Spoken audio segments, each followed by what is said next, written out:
क्या हुआ जब अचानक अयोध्या पहुंचा? सैकड़ों नागों का झुंड, इनका संबंध नागलोक से बताया जा रहा है। आखिर राम मंदिर प्राण प्रतिष्ठा से पहले अचानक इतने सारे चमत्कार क्यों हो रहे हैं? सबसे पहले गिद्धों का झुंड राम मंदिर के आसपास दिखाई दिया, जिसे जटायु के वंशज कहा जा रहा है। लोग इनकी पूजा कर रहे हैं।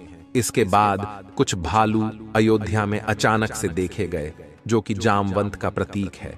लेकिन अब एक ऐसा चमत्कार देखने को मिल रहा है जो अयोध्या के लोगों के लिए ही खतरा साबित हो रहा है। आज की वीडियो में बहुत बड़े रहस्य से पर्दा उठने वाला है। आखिर राम जी का नागों के साथ क्या संबंध है? आखिर प्राण प्रतिष्ठा से पहले इतने सारे नाग एक के बाद अयोध्या में क्यों निकल रहे हैं, वो भी अलग अलग प्रजाति के एल। आगे बढ़ने से पहले अगर आप भी एक सच्चे सनातनी हैं तो इस वीडियो को लाइक करके कमेंट बॉक्स में जय श्री राम जरूर लिखें। 22 जनवरी सोमवार के दिन अयोध्या के नवनिर्मित राम मंदिर में होने जा रही रामलला की प्राण प्रतिष्ठा का सभी देशवासियों को बेसब्री से इंतजार है।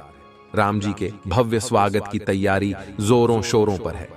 यह तारीख कोई आम तारीख नहीं है, बल्कि इसके पीछे बहुत ही खास महत्व छिपा हुआ है। आखिर राम मंदिर की प्राण प्रतिष्ठा के लिए 22 जनवरी का समय ही क्यों चुना गया?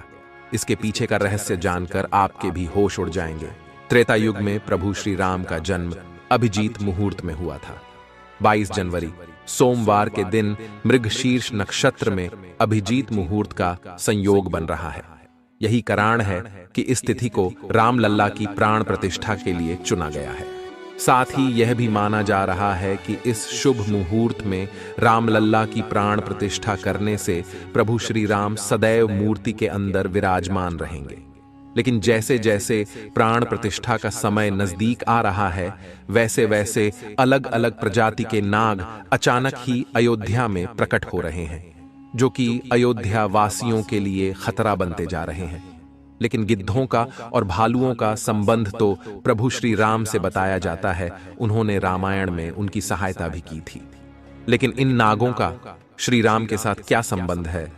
आज की वीडियो में इस रहस्य से पर्दा उठने वाला है। चौंकाने वाली यह है कि इनमें दो प्रजाति के नाग अलग अलग क्षेत्र में बार बार निकल रहे हैं, जिनका संबंध वासुकी और तक्षक नाग के साथ जोड़ा जा रहा है।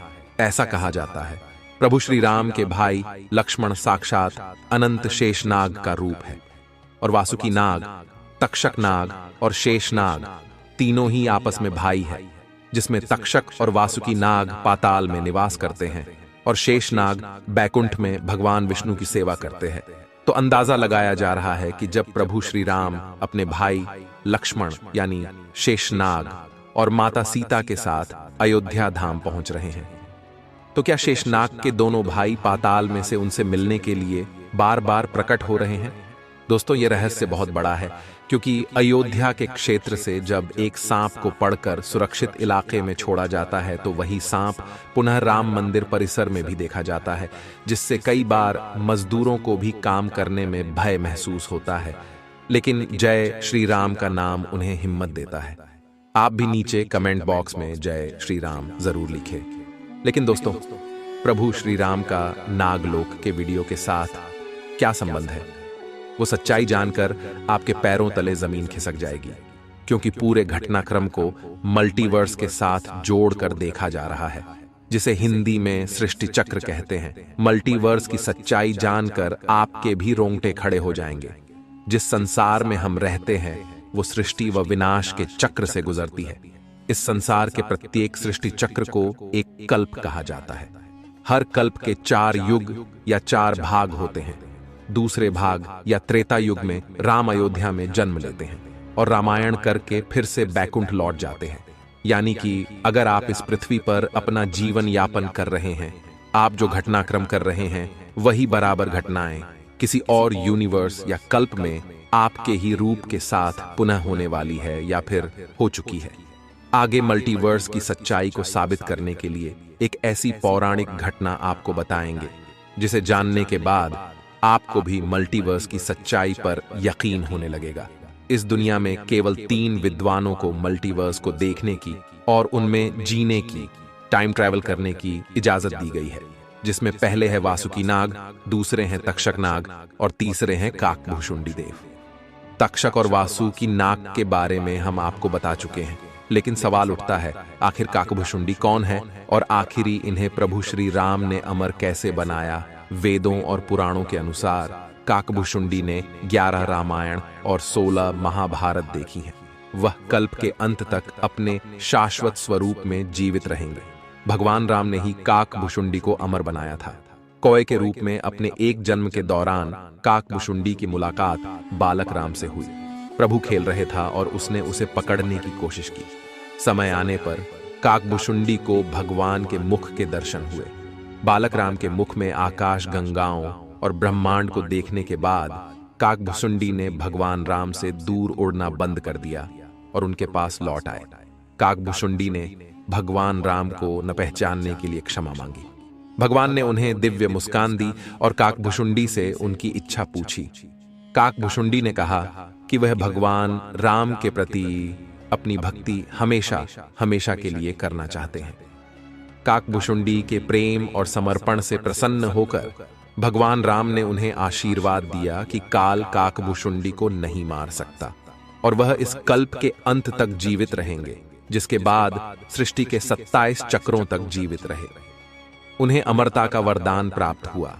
वे कौवे के रूप में जीवित रहे क्योंकि उन्हें भगवान राम के निकट रहने का अवसर मिलता। जब भी भगवान राम का जन्म होता है, वह अयोध्या जाते हैं और भगवान राम को एक बच्चे के रूप में बड़े होते और खेलते हुए देखते हैं। यह भी हो सकता है काकभुशुंडी अयोध्या में भी हाल फिलहाल मौजूद हो और राम मंदिर के निर्माण कार्य को अपनी आंखों से देख रहे हो। यानी कि यह तीनों विद्वान अपनी मर्जी से किसी विकल्प यानी यूनिवर्स में जा सकते हैं, टाइम ट्रेवल कर सकते हैं। और अयोध्या में अचानक से नागों का पाया जाना, वो भी राम मंदिर प्राण प्रतिष्ठा से पहले, तो इनका संबंध भी वासुकी और तक्षक नाग से लगाना गलत नहीं होगा। इन नागों के दर्शन मात्र से भक्तों का उद्धार हो जाता है। लेकिन कई लोग होंगे जो अभी भी मल्टीवर्स यानी सृष्टि चक्र को मानने को तैयार नहीं होंगे। लेकिन आगे हमें कैसे कहानी, एक ऐसी सच्ची कहानी आपको बताने जा रहे हैं जिसका संबंध रामायण से जुड़ा है, और इसे जानकर आपको विश्वास हो जाएगा कि मल्टीवर्स वास्तव में होता है। जिस तरह दुनिया में आने वाला हर इंसान की मृत्यु निश्चित होती है, उसी तरह इंसान रूप में जन्म लेने वाले भगवान के अवतारों का भी इस धरती पर एक निश्चित समय है। वो समय समाप्त होने के बाद उन्हें भी अपने प्राण त्याग करके अपने लोक वापस लौटना पड़ रहा था। उसी प्रकार भगवान श्री राम भी इस लोक को छोड़कर वापस विष्णु लोक गए।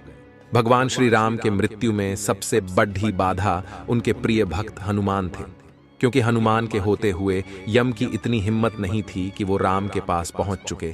लेकिन स्वयं श्री राम से इसका जो हल निकाला वो मल्टीवर्स यानी सृष्टि चक्र के साथ जुड़ा हुआ है। एक दिन राम जान गए कि उनकी मृत्यु का समय हो गया था। वह जानते थे कि जो जन्म लेता है उसे मरना पड़ता है। उन्होंने कहा कि यम को मुझ तक आने दो, मेरे लिए वैकुंठ, मेरे स्वर्गिक धाम जाने का समय आ गया है। लेकिन मृत्यु के देवता यम अयोध्या में प्रवेश करने से डरते थे, क्योंकि उनको राम के परम भक्त और उनके महल के मुख्य प्रहरी हनुमान से भय लगता था। यम के प्रवेश के लिए हनुमान को हटाना जरूरी था। इसलिए राम ने अपनी अंगूठी को महल के फर्श के एक छेद में से गिरा दिया और हनुमान से इसे खोजकर लाने के लिए कहा। हनुमान ने स्वयं का स्वरूप छोटा करते हुए बिल्कुल भंवरे जैसा आकार बना लिया और केवल उस अंगूठी को ढूंढने के लिए छेद में प्रवेश कर गए। वह छेद केवल छेद नहीं था, बल्कि एक सुरंग का रास्ता था जो सांपों के नगर नागलोक तक जाता था। हनुमान नागों के राजा वासुकी से मिले और अपने आने का कारण बताया। वासुकी हनुमान को नागलोक के मध्य में ले गए, जहां अंगूठियों का पहाड़ जैसा ढेर लगा हुआ था।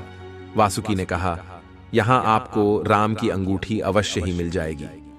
हनुमान सोच में पड़ गए कि वो कैसे उसे ढूंढ पाएंगे, क्योंकि ये तो भूसे में सुई ढूंढने जैसा था। लेकिन सौभाग्य से जो पहली अंगूठी उन्होंने उठाई वो राम की अंगूठी थी। आश्चर्यजनक रूप से दूसरी भी अंगूठी जो उन्होंने उठाई वो भी राम की ही अंगूठी थी। वास्तव में वो सारी अंगूठी जो उस ढेर में थीं, सब एक ही जैसी थी। इसका क्या मतलब है? वह सोच में पड़ गए।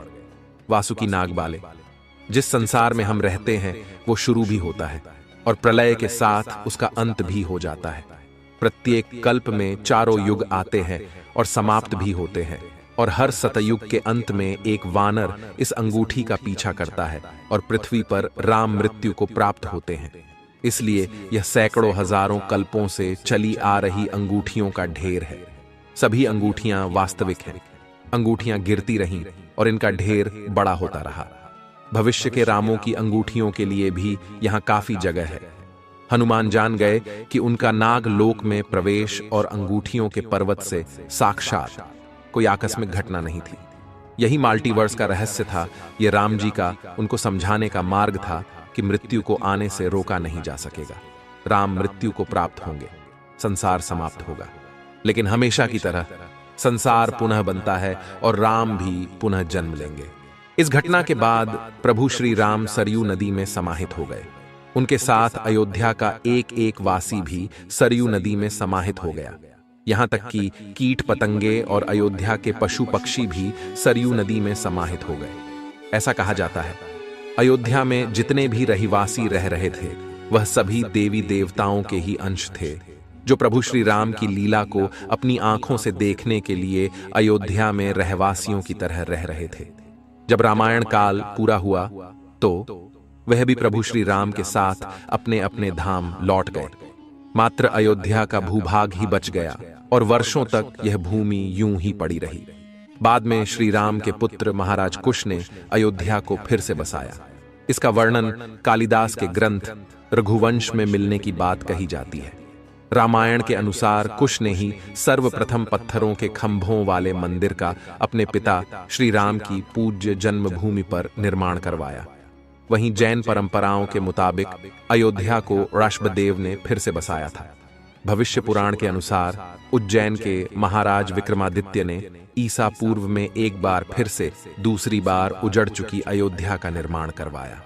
धार्मिक ग्रंथों के अनुसार उन्होंने अयोध्या में सरयू नदी के लक्ष्मण घाट को आधार बनाकर 360 मंदिरों का निर्माण करवाया था। वे भगवान विष्णु के परम भक्त थे और इसीलिए उन्होंने ही श्री राम जन्मभूमि पर एक भव्य मंदिर का निर्माण करवाया था। हिंदू पक्ष का दावा रहा है कि बाबर से पहले भी 1833 में मुस्लिम आक्रमणकारी सालार मसूद ने जन्मभूमि मंदिर को ध्वस्त कर दिया था। अयोध्या में राम जन्मभूमि मंदिर पर विवाद की कहानी की 1528 से शुरू हुई। हिंदुओं का दावा रहा है कि मुगल आक्रमणकारी बाबर ने उस पवित्र जगह को तोड़कर उस पर मस्जिद का निर्माण करवा दिया। अयोध्या राम जन्मभूमि बाबरी मस्जिद विवाद पर अपना ऐतिहासिक फैसला देते समय सुप्रीम कोर्ट ने उन सिख ग्रंथों को भी अहम सबूत माना है, जिसके मुताबिक सिख धर्म के संस्थापक गुरु नानक देव जी आक्रमणकारी बाबर के भारत आने से पहले ही भगवान राम की जन्मभूमि के दर्शन के लिए अयोध्या पहुंचे थे। गुरु नानक देव जी 1510 से 1511 के बीच अयोध्या आए थे, जबकि बाबरी मस्जिद 1528 में बनाई गई थी। इतिहासकारों के अनुसार वहां पर बाबर के कहने पर उसके एक सूबेदार ने मस्जिद का निर्माण करवाया था। 23 दिसंबर 1939 को राम जन्मभूमि मंदिर के इतिहास में एक बार से जबरदस्त मोड़ आ गया।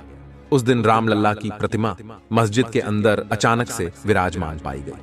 ये विवाद इतना बढ़ा कि आखिरकार तत्कालीन सरकार उस ढांचे को विवादित मानकर उस पर ताला लगवा देना पड़ा। ढांचे के अंदर नमाज रुक गई, लेकिन बाहर राम चबूतरे और परिसर के बाकी हिस्सों में पूजा अर्चना निरंतर चलती रही। 6 दिसंबर 1992 को अयोध्या में राम जन्मभूमि आंदोलन से जुड़े लाखों कार सेवक जुटे थे। उन्होंने ही उस विवादित ढांचे को ध्वस्त कर दिया। भगवान रामलल्ला ढांचे से निकलकर अस्थायी टेंट में आ गए। यानी कि राम मंदिर का इतिहास बहुत बड़ा है। कई लोगों के संघर्ष की कहानी है और कई कारसेवकों के बलिदान का प्रतीक है। भले ही हम इस संघर्ष में भाग नहीं ले सके, लेकिन यह हमारा सौभाग्य है कि हम राम मंदिर को बनता हुआ अपनी आंखों से देख रहे हैं।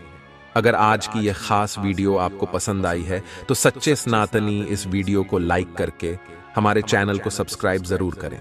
हर हर महादेव।